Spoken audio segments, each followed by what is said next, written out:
Awakening, why so much desire, why so much interest? Why are we often willing to give up everything for this lofty goal? Yes, there is someone to look up to. People who have reached this state are very inspiring. We want to hug them, listen to them, just be around them and enjoy the energy they radiate. And of course, so do we. To be there where it's always good, where you are loved, where you know everything and fully trust. Where there's no need for fantasies, meanings, goals. Because everything is here and now. You give everything and you are filled with light. And what could be better than being in the flow and goodness of the flowing energies of the Creator? Only not everyone understands this determination. They try to stop, hinder, get caught up in pity, obligations. And they're already bored with everything. Boring, routine, unpromising work. Whining and wanting your care relatives. Where the word need is a slogan, a daily life reference point. Give me a break, leave me alone, I don't want any more. Spiritual development, there are such bright people there, I feel good with them. And you can also awaken, and then there will be magic with an inexhaustible presence in interesting events.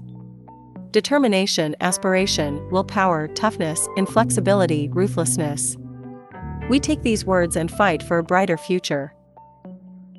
We give everything, break everything, if they don't want to, because we look ahead, and they are kind and hearty, they will help. And here are those who want to take advantage of you.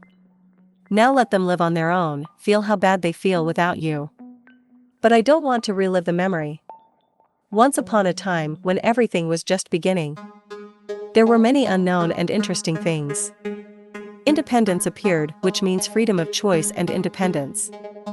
Along with this perspective work, saturation with the knowledge of the world, involvement, well, at least once, in sinful pleasures. But perhaps the most important thing is love. The kind that is purest, brightest, most long-awaited. The kind in which pleasant vibrations run through the body, and the whole space is filled with a foreboding sense of its anticipation. How can it be? Where is it all now? Why is there only negativity and endless fatigue? Yes, because we have played enough responsive, loving, caring, kind. And there had to give in, to indulge, to cheat, to stretch the illusion of happiness through minor suffering. Only a garbage heap has already accumulated. I want to quickly get rid of it and forget, along with all the characters who filled it. The magic of awakening. The purity of these words cannot be filled with garbage. I really need. Need again. Awakening. Will you play with me? Yes?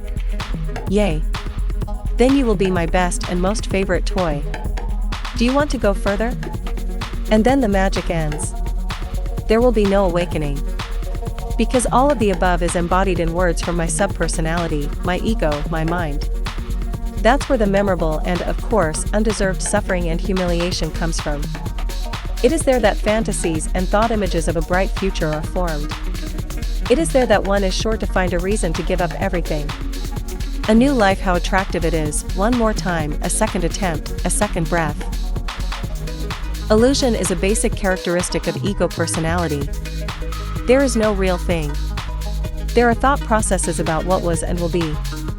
Embedding the good self for the purpose of gaining illusions of living out idyllic conditions. Experience. Yes, it is also the past, but it is in it that I find lessons, it is my main teacher. In it you can trace the crumpling and incompleteness. In it there was a sense of flow. A reasonable sequence of life flowing between streams, rivers, lakes, seas and oceans. And there were waterfalls, storms and squalls, crystal clarity and murky obscurity. The separation of streams leads to the marshes of the past. Unfortunately, being in the same life cycle, they cannot be stoned from fantasies of the future. Being honest is the key. Above all, being honest with yourself. Determinately honest. Finding the uncomfortable subpersonalities in yourself related to the rubble from the incompleteness of the past. Where there are unpromising jobs, relatives wanting your care, bodily and personal addictions. Each of us has a life filled with its own variety. We need to push aside the doubter and go into the decision of life. Bosses, partners, co-workers, parents, husbands and wives, children and other companions and fellow travelers await our openness and honesty. Only from this state can we connect the streams into one line of life in which the primary value is unselfish love for all the world. In which awakening is not the goal, but only the state for the transmission of pure and light knowledge. And then I don't know yet whether my set of qualities will be enough to contain the pressure of desire to return to the comfort of sober materiality. Someday I hope to continue describing my inner world. In the meantime, something inside me squeals and flails. Because it needs, really needs. Need, I see you, come to me, let me hold you, you are free, I love you and let you go. You don't want to? That's fine. Thanks for watching. Subscribe.